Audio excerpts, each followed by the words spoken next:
Hello दोस्तों, आपका स्वागत है हमारे चैनल में। आज का जो टॉपिक है वो है फार्माकोलॉजी ऑफ किडनी। किडनी का फार्माकोलॉजी पढ़ने से पहले हम थोड़ा सा उसका जो फंक्शनल और स्ट्रक्चरल यूनिट है नेफ्रॉन, उसके बारे में डिस्कशन कर लेते हैं। तभी तो पता चलेगा कि कौन सा ड्रग्स कहाँ पर रोकता है।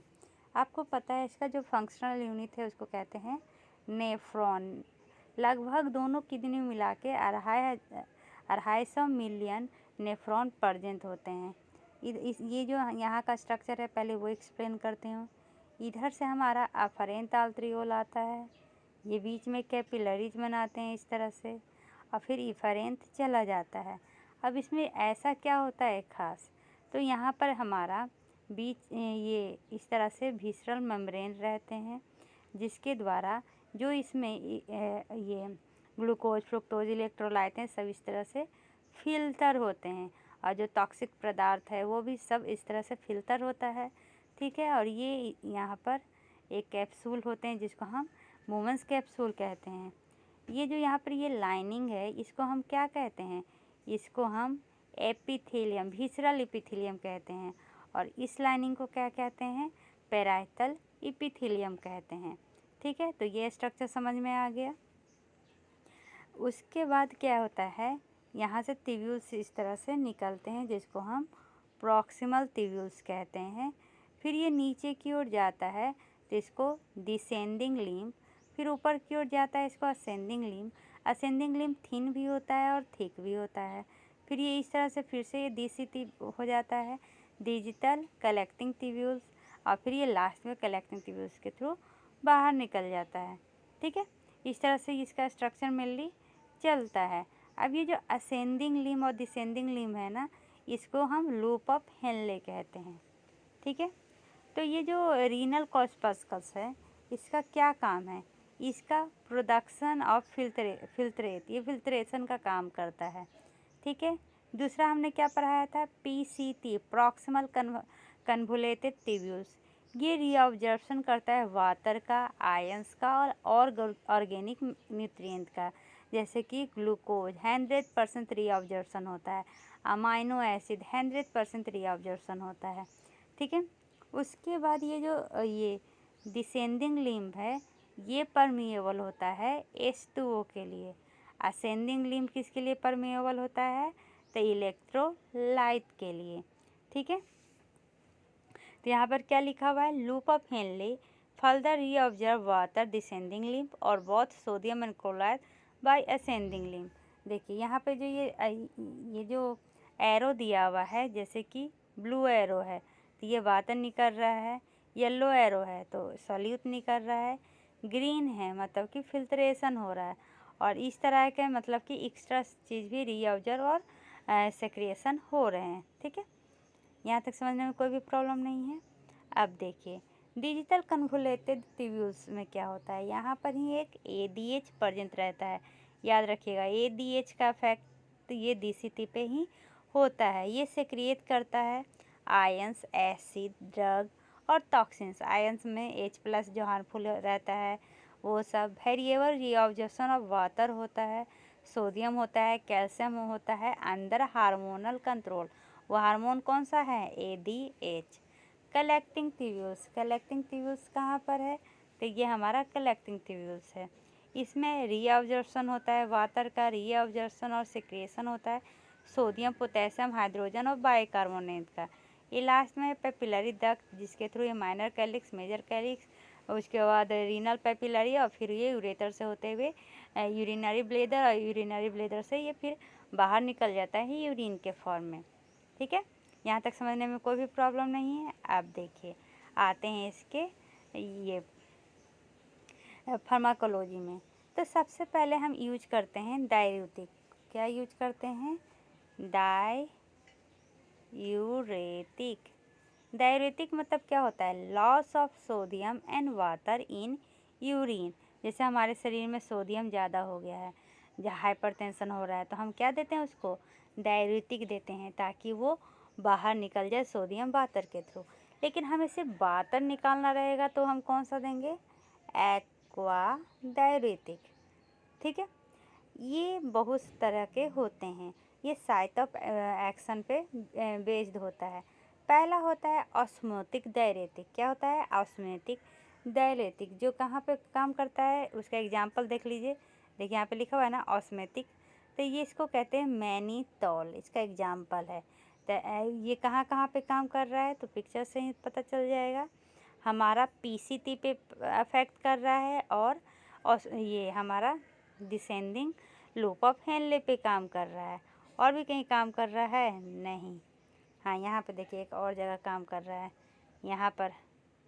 ठीक है, मतलब ये डीसीटी पे भी काम करता है और कहीं पे तो एक और जगह ये यहाँ पर भी काम करता है। कहाँ पर? तो कलेक्टिंग ट्यूब्यूल्स में भी काम करता है और कहीं पे नहीं। ठीक है, तो समझ में आ गया हमारा जो डायरेटिक है वो कहाँ कहाँ पे काम करेगा। जहाँ जहाँ पर भी वाटर का रीअब्जॉर्प्शन हो रहा है वहाँ वहाँ पे ये काम करेगा। तो कहाँ कहाँ पे? पीसीटी में, फिर डिसेंडिंग में, यहाँ पर भी एडीएच की मदद से होता है, इसलिए डिजिटल कलेक्टिंग ट्यूब्यूल्स में भी, और ये कलेक्टिंग ट्यूब्यूल्स में भी H2O का होता है एडीएच की मदद से। तो यहाँ पर भी मेनली किया जाता है। ठीक है, यहाँ तक समझने में कोई भी प्रॉब्लम नहीं है। ठीक है, अगर ऑस्मेटिक डायरेटिक का एग्जाम्पल है तो वो है हमारा मैनीतोल। ये क्या है? तो फ्रीली फिल्टरेबल है, इजीली फिल्टर करता है, शुड नॉट बी रीऑब्जर्व, ये रीऑब्जर्व दोबारा नहीं होता है, और ये केमिकली रिएक्ट नहीं करता है, ये एग्जर्ट करता है ऑस्मोटिक इफ़ेक्ट। मतलब कि क्या है? जैसे कि जहाँ पर H2O ज़्यादा है, जैसे कि बताते हैं, मान लीजिए कि हमारा सेल है। ठीक है, यहाँ पर 100 ml है H2O, यहाँ पर 120 ml है, तो डायरेक्ट यहाँ से यहाँ इस तरह से ट्रांसफ़र कर देगा। ठीक है, यूज कहाँ होता है ये? तो ये ग्लाकोमा ही में यूज होता है। ग्लाकोमा, सेरिब्रल इदीमा, इदीमा मतलब वहाँ पे क्या हो गया? ये स्वेलिंग हो गया, पानी इंटरस्टिशियल फ्लूइड में चला जाता है, तो पानी को निकालना होता है, तो हम सेरिब्रल इदीमा में देते हैं। उसके बाद इंसिपिएंट रीनल फेल्योर में देते हैं। कंट्राडिक्टेड कहाँ रहता है? तो हम हैमरेज में नहीं देते, क्योंकि ऑलरेडी क्या होता है, बहुत सारा ब्लीडिंग निकला हुआ रहता है। अगर इसमें देंगे तो और ज़्यादा ब्लड पतला होगा और ज़्यादा निकलेगा। एक्यूट रीनल फेल्योर में हम नहीं देते हैं। पल्मोनरी इदीमा में नहीं देते हैं। तो याद रखिएगा, सेरिब्रल इदीमा में देते हैं लेकिन पल्मोनरी इदीमा में नहीं देते हैं। ठीक है, दूसरा जो ये डायरेटिक का एग्जाम्पल है, क्लासिफिकेशन है, उसका क्या नाम है? Carbonic anhydrase inhibitor. क्या? कार्बोनिक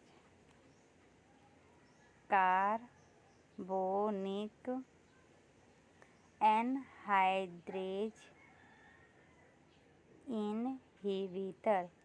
अगर इसका बेस्ट एग्जाम्पल बोलें तो इसको याद रखिएगा माइड से, जैसे कि एसीटाजोलामाइड, ब्रिंजोलामाइड, जोलामाइड से याद रखिएगा, दोरजोलामाइड।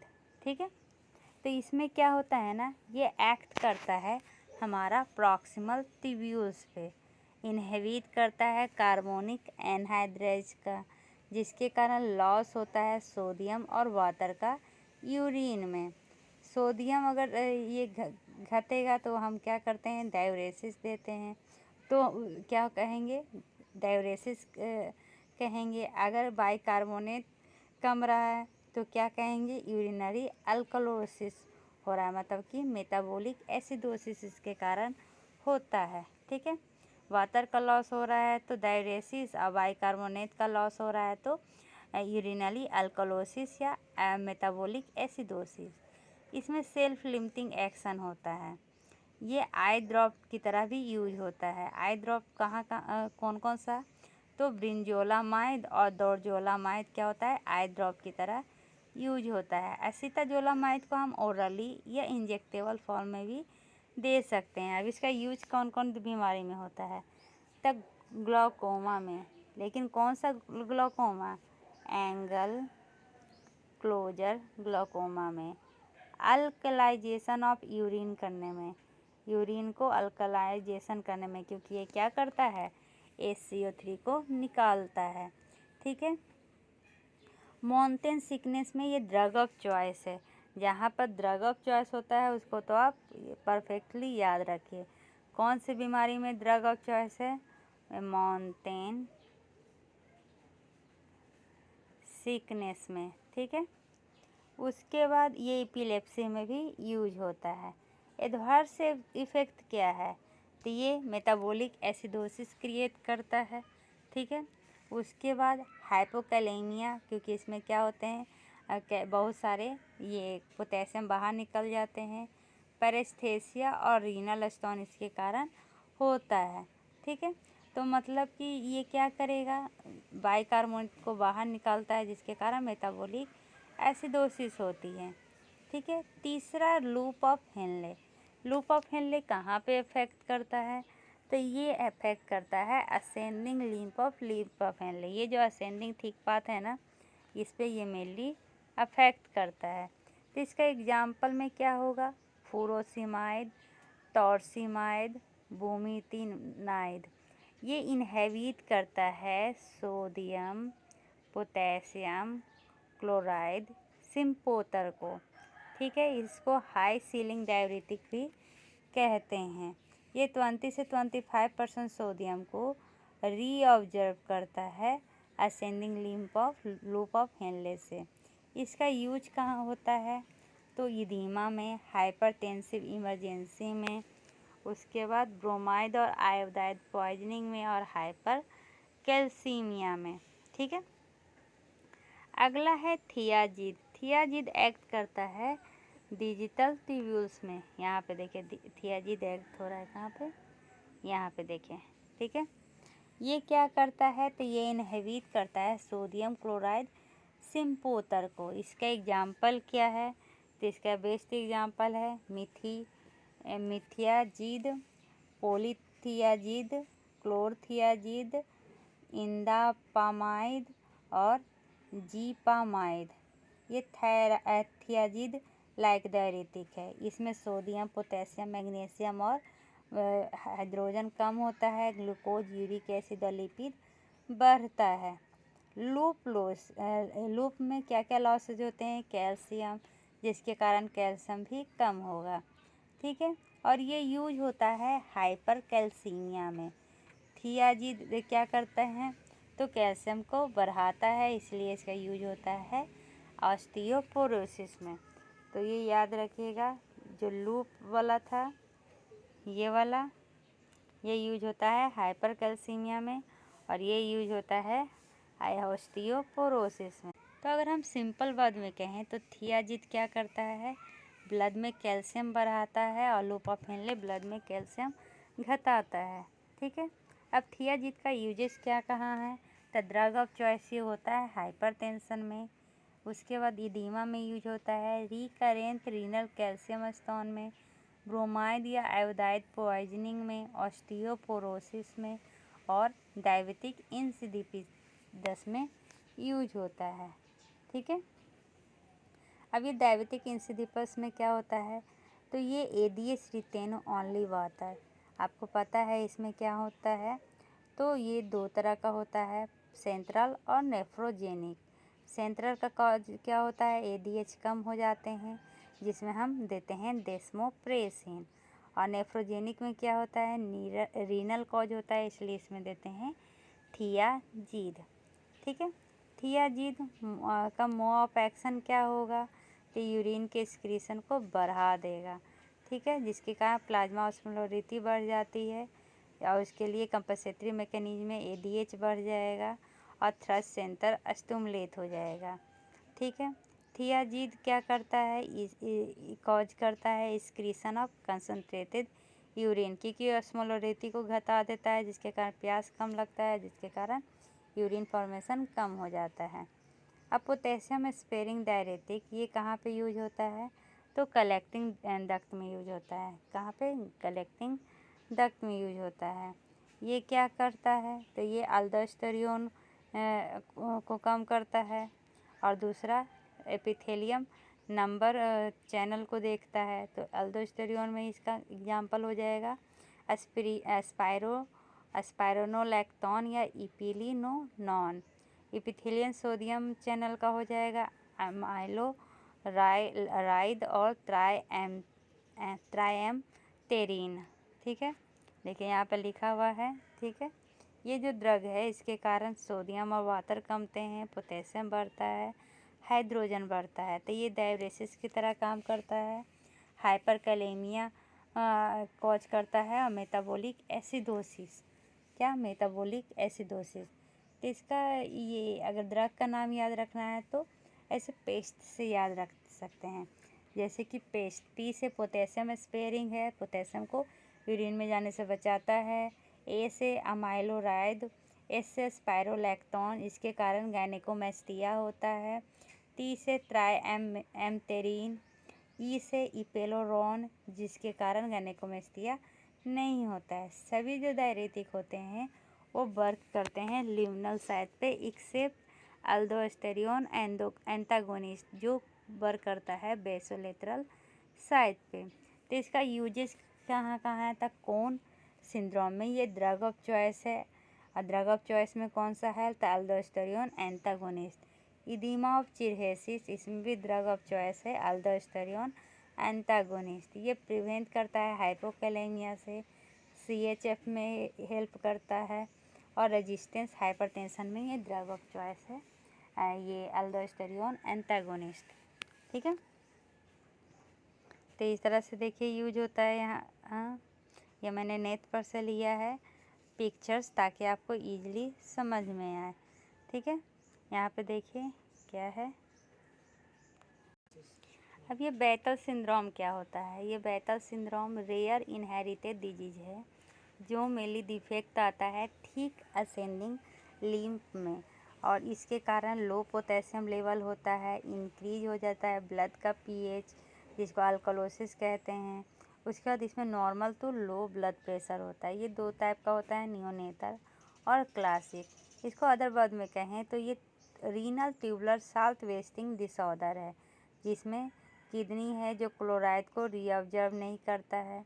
ठीक है, रीनल ट्यूबुलर एसिडोसिस, ये एक तरह का एसिडोसिस है। यह इलेक्ट्रोलाइट डिस्टर्बेंस होता है क्योंकि इसमें रीनल हाइड्रोजन आयन एक्रीट नहीं हो पाता है। ठीक है, ये दो टाइप के होते हैं, टाइप 1 और टाइप 2। जो टाइप 2 है ना वो प्रॉक्सिमल जो ये PCT है ना, कन्वोलेटेड ट्यूब्यूल्स, उसमें होता है, और जो टाइप 1 है वो डिजिटल में होता है, मतलब DCT में एक्ट करता है। लीडर सिंड्रोम, ये लीडर सिंड्रोम है ना, इसके कारण हाइपोकैलेमिया और मेटाबॉलिक अल्कलोसिस होता है। ये रीअब्जॉर्प्शन ऑफ कैटायनिक सोडियम करता है in the absence of anion. इसके कारण लूमेन में निगेटिव इलेक्ट्रिकल ग्रेडियंट क्रिएट होता है, और जो प्रमोट करता है पोटेशियम और हाइड्रोजन आयन को सेक्रिएशन को। इसलिए अगर अनट्रीटेड पेशेंट हैं तो उनमें कार्डियोवैस्कुलर कॉम्प्लिकेशंस देखने को मिलेगा। तो इस तरह से कह सकते हैं जो लीडर सिंड्रोम है ये रेयर इनहेरिटेड कंडीशन है, जिसमें जो मेनली सीवियर हाइपरटेंशन जो अनट्रीटेड हैं उनमें देखने को मिलता है। ठीक है, इसके कारण हार्ट डिजीज, स्ट्रोक ये सब होने का जीटलमैन सिंड्रोम। अब ये क्या होता है? ये एक ऑटोजोमल रिसेसिव डिसऑर्डर है जिसमें मेनली हाइपोकैलेमिया, मेटाबॉलिक अल्कलोसिस और लो ब्लड प्रेशर देखा जाता है।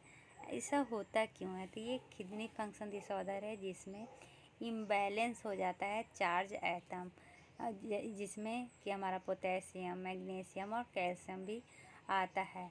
ठीक है, तो इसमें और क्या क्या हुआ? ये जो बल्टर सिंड्रोम है इसमें भी तो इलेक्ट्रोलाइट इम्बैलेंस होते हैं, तो फिर ये एक दूसरे से डिफरेंस कैसे है? जो बैटल सिंड्रोम है, ठीक है, वो हाइपर कैल्क्यूरिया का कॉज करेगा और नॉर्मल सीरम मैग्नीशियम लेवल होगा। लेकिन जीटलमैन सिंड्रोम में लो यूरिनरी कैल्शियम एक्सक्रीशन होंगे और लो सीरम मैग्नीशियम लेवल भी देखने को मिलेगा।